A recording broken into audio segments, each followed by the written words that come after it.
Turin, Italie du Nord. De profonds souterrains relient le palais royal et la cathédrale de Saint-Jean-Baptiste. Ici, dans une chambre stérile avec un microclimat contrôlé, où la température et l'humidité ne changent d'aucune fraction de degré depuis des décennies, se trouve l'objet le plus controversé, le plus étudié et le plus effrayant de l'histoire de l'humanité. Ce n'est ni de l'or, ni des diamants de la couronne, ni des plans d'une arme secrète perdue de l'Antiquité.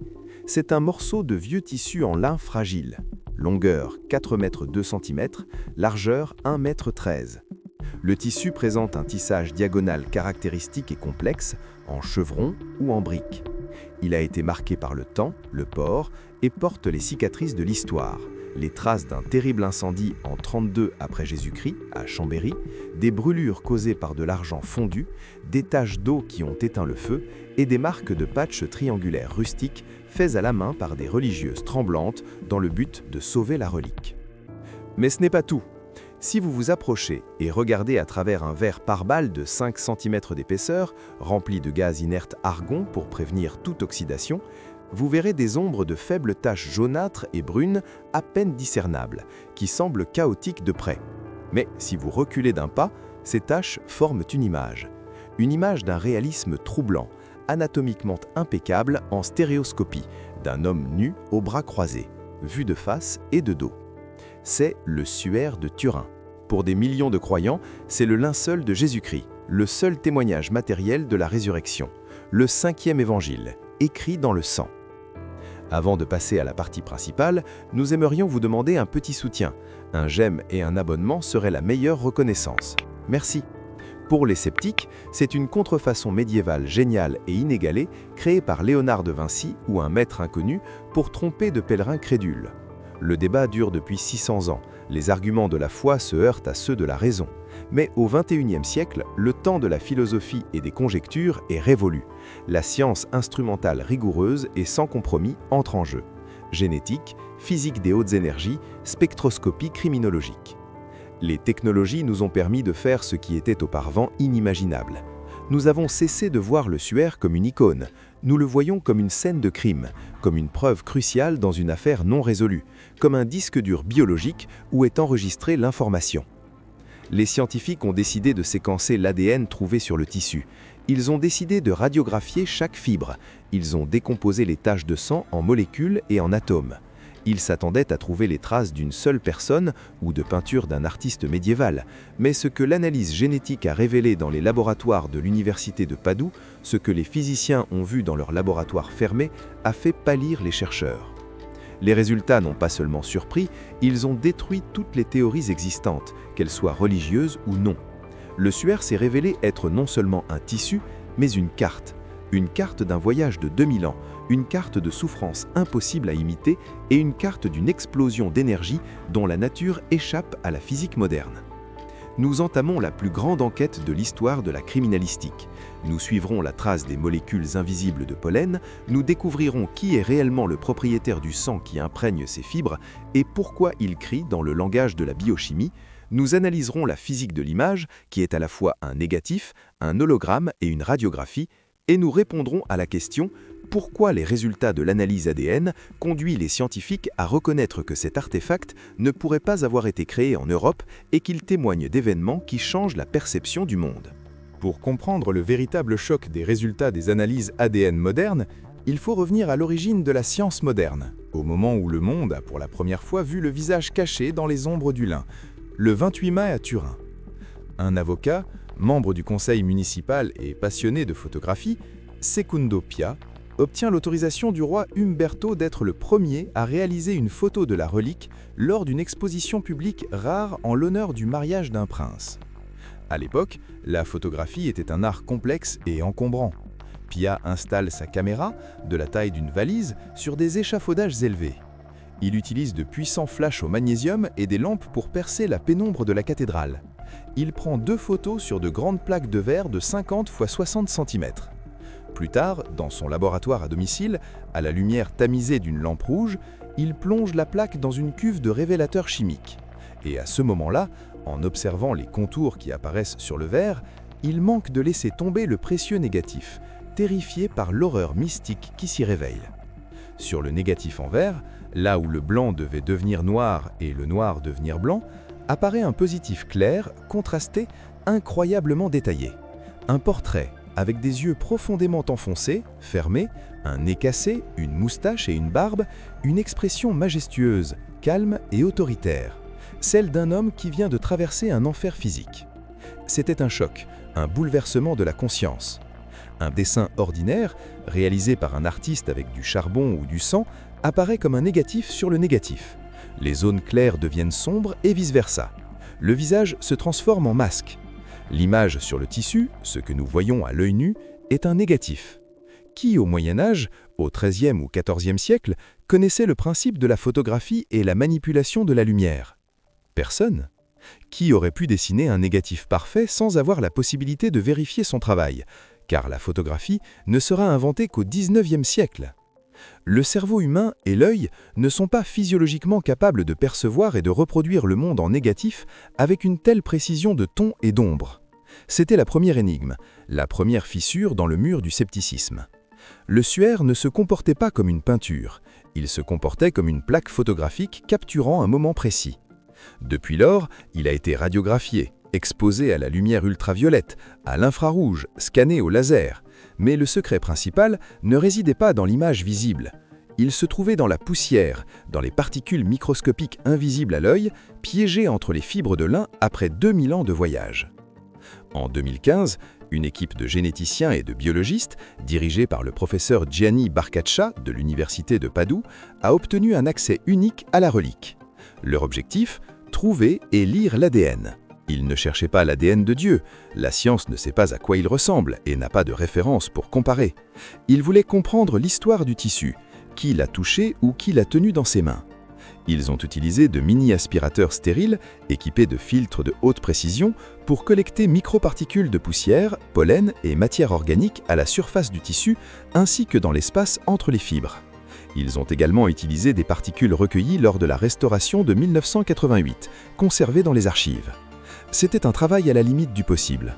Toute contamination extérieure, tout éternuement, toute écaille de peau d'un restaurateur ou d'un prêtre pouvait détruire la trace ancienne, recouverte de leur propre signal. Les échantillons ont été livrés dans un laboratoire ultra stérile, en salle propre. Le processus de séquençage a commencé par la méthode NGS, New Generation Sequencing. Les scientifiques cherchaient l'ADN mitochondrial des plantes et des humains. Pourquoi l'ADN mitochondrial ? Parce qu'il est présent en centaines de copies dans chaque cellule, contrairement à l'ADN nucléaire, qui ne se transmet que par la lignée maternelle et se conserve mieux dans les échantillons anciens.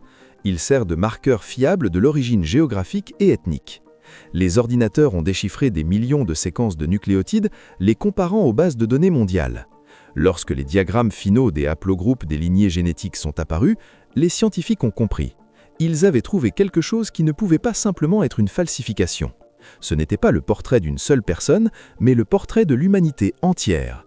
Les résultats ont été publiés dans la revue scientifique Nature Scientific Reports et ont fait l'effet d'une bombe. Les scientifiques s'attendaient à un profil dominant et clair, si c'était une contrefaçon médiévale, dans ce cas l'ADN européen, français ou italien devrait dominer. Si c'était un original de Jérusalem, l'ADN du Moyen-Orient serait prédominant. Mais ils ont vu le chaos. Le suaire portait des empreintes génétiques de personnes venant de tous les coins de l'Eurasie et d'Afrique. Examinons en détail la liste des haplogroupes trouvés. Tout d'abord, le Moyen-Orient. Des groupes caractéristiques des Druzes ont été trouvés, un groupe ethno-confessionnel isolé vivant dans les montagnes d'Israël, de Jordanie, du Liban et de Syrie. Leur ADN est très ancien, ayant peu changé au cours des derniers millénaires en raison de leur isolement. C'est un marqueur puissant de leur région d'origine, confirmant la trace du Moyen-Orient. Deuxièmement, l'Europe occidentale, haplogroupes U5b et H1H3. C'était attendu, le suaire se trouvait en Europe, à Chambéry et Turin, depuis le XIVe siècle. Il a été touché et réparé par des religieuses, puis possédé par des rois de la dynastie de Savoie et a été porté par des milliers de pèlerins européens. Troisièmement, l'Afrique du Nord et de l'Est. Haplogroupe L3M11. Cela devient plus intéressant. Ces ADN viennent d'Égypte, d'Éthiopie, témoignant des anciennes communautés chrétiennes d'Afrique. Quatrièmement, l'Asie du Sud. haplogroupe M39, M56, R8. Cela provient d'Inde avec des marqueurs typiquement indiens. Et le plus incroyable, le plus choquant, des traces d'ADN d'Asie de l'Est, groupe D4G2A, provenant de Chine. La présence de cet ADN chinois et indien dans un tissu du XIVe siècle soulève une question. Comment cela est-il possible? Si c'était une contrefaçon médiévale dans une cave française, d'où viendraient ces ADN de régions si éloignées? La réponse est encore plus fascinante. Le suaire n'est pas simplement un lincel, c'est un voyageur. Une carte génétique établie par des chercheurs de Padoue qui correspond parfaitement au parcours historique légendaire de la Sainte Face ou Mandylion. Selon d'anciens textes byzantins, syriens et arabes, le suaire était plié en 4, ne montrant que le visage dans un encadrement spécial. La trace de l'ADN ne se trouvait pas en Europe, mais voyageait. La première étape, Jérusalem, 1er siècle. Point de départ, mort et résurrection. La deuxième étape, Édesse, 2e siècle. Le suaire y a été conservé dans un mur, puis découvert. Édesse était un carrefour de la route de la soie, un hub du monde ancien où venaient des caravanes de Chine, d'Inde, de Perse, d'Arabie. Les pèlerins et marchands laissaient leurs particules de peau, de cheveux, de sueur. Leurs empreintes génétiques s'accumulaient sur le tissu au fil des siècles. La troisième étape, Constantinople, de 394 à 1204. Les empereurs byzantins ont acheté ou conquis la relique et l'ont transférée dans la capitale du monde. La ville, mégapole cosmopolite, rassemblait toutes les races. En 1204, lors de la 4e croisade, la ville a été pillée et le suaire disparut. La 4e étape, Athènes, Grèce, puis France, Lyrée en 1353. La relique apparaît pour la première fois en Europe entre les mains du chevalier Geoffroy de Charny. La présence d'ADN indien et chinois constitue une preuve irréfutable contre une falsification médiévale européenne. Un falsificateur du XIVe siècle n'aurait pas pu rassembler intentionnellement de la poussière et d'ADN de régions qu'il ignorait pour ensemencer le tissu de façon crédible. L'ADN du suaire représente la mémoire collective de l'humanité, la poussière de sandales, de robes, de peaux de milliers de personnes ayant regardé ce visage pendant des siècles. Mais l'histoire biologique ne s'arrête pas là. L'autre moitié de l'ADN concerne les plantes, la pollinologie, science du pollen. Le professeur israélien Avinoam Danin et le criminologue suisse Max Frey ont mené leur propre étude. Ils ont analysé le pollen trépé dans la structure du tissu de lin à l'aide de bandes adhésives. Le suaire contenait 58 espèces de plantes, 17 en Europe, d'autres du Moyen-Orient et une majorité de plantes endémiques à Jérusalem et Jéricho. La preuve principale est la Gundelia tourneforti, un buisson épineux dont le pollen représente près de 50% des échantillons. Cette plante, dont les épines ressemblent à une couronne, est celle que les légionnaires romains auraient tressée pour la couronne du Christ. Son pollen est typique de la région, fleurissant précisément à Jérusalem au printemps, durant Pessach. La présence massive de pollen de cette plante indique que le corps a été couronné de cette plante. La deuxième preuve est le Zygophyllum humum, endémique du désert de Judée et de Sinaï, dont le pollen a aussi été trouvé. En 2017, une équipe italienne, dirigée par le professeur Giulio Fanti, a utilisé la microscopie électronique en transmission, MET, à résolution atomique, et la spectroscopie Raman. Ils ont examiné des taches rouges à l'échelle nanométrique. Résultat, pas de pigments, mais du sang humain de groupe AB. Un sang inhabituel, souvent retrouvé sur des reliques anciennes chrétiennes, comme sur le suaire. La particularité, il contenait des nanoparticules de créatinine et de ferritine liées à l'hémoglobine, caractéristiques de traumatismes graves, de tortures prolongées, de déshydratation et de destruction musculaire. Cela indique que la personne enveloppée dans le tissu n'est pas simplement morte, mais a été battue à l'extrême à un stade incompatible avec la vie. Les marques de torture correspondent à plus de 100 coups, avec des blessures causées par des fouets romains, des lanières de cuir, des plombs. La composition chimique du sang raconte une histoire d'agonie impossible à reproduire par un artiste. La couleur rouge du sang, longtemps considérée comme mystérieuse, est en réalité due à une concentration élevée de bilirubine, substance produite par le foie lors de stress ou de blessures graves. La bilirubine conserve la couleur rouge du sang travers les siècles. Le sang du martyr reste rouge, C'est une preuve biochimique et non mystique. Et qu'en est-il de l'analyse au carbone 14 de 1988 qui avait conclu à une datation entre 1260 et 1390 ? À l'époque, 3 grands laboratoires, Oxford, Zurich, Arizona, avaient rendu un verdict avec une précision de 95%. Le tissu était une contrefaçon du Moyen-Âge, et le monde y a cru. L'Église s'est résignée, considérant le suaire comme une fausse relique. Mais la science ne reste pas immobile. 30 ans plus tard, des chercheurs ont compris où était l'erreur. Elle ne résidait pas dans les instruments, mais dans le protocole. Le petit morceau de tissu utilisé pour la datation, prélevé au bord du suaire, était en réalité contaminé. Graisse, cire de bougie, bactéries accumulées au fil des siècles. Des religieuses françaises avaient utilisé une technique de réparation invisible, tissant de nouveaux fils de coton pour renforcer cette zone. La datation de 1998 portait donc sur ce patch, et non sur le tissu original.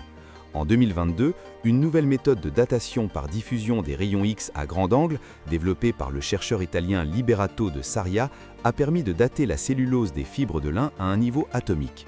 Le résultat, le tissu est beaucoup plus ancien que la datation médiévale.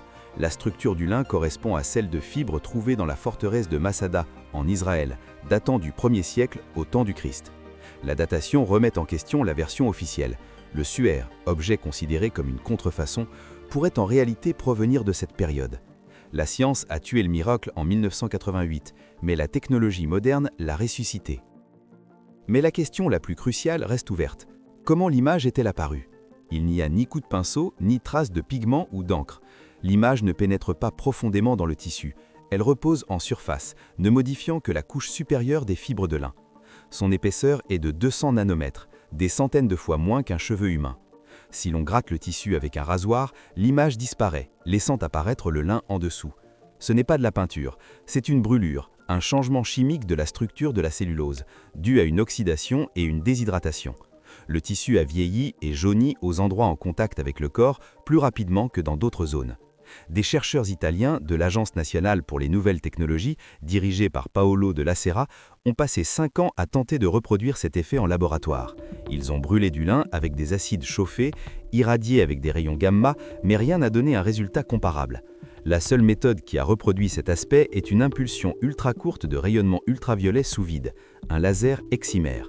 Or, au siècle dernier, il n'existait pas de laser.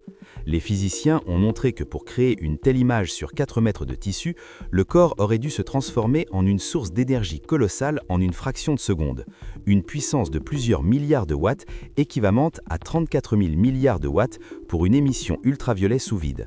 Ce phénomène, appelé émission instantanée d'énergie, dépasse la compréhension de la physique classique.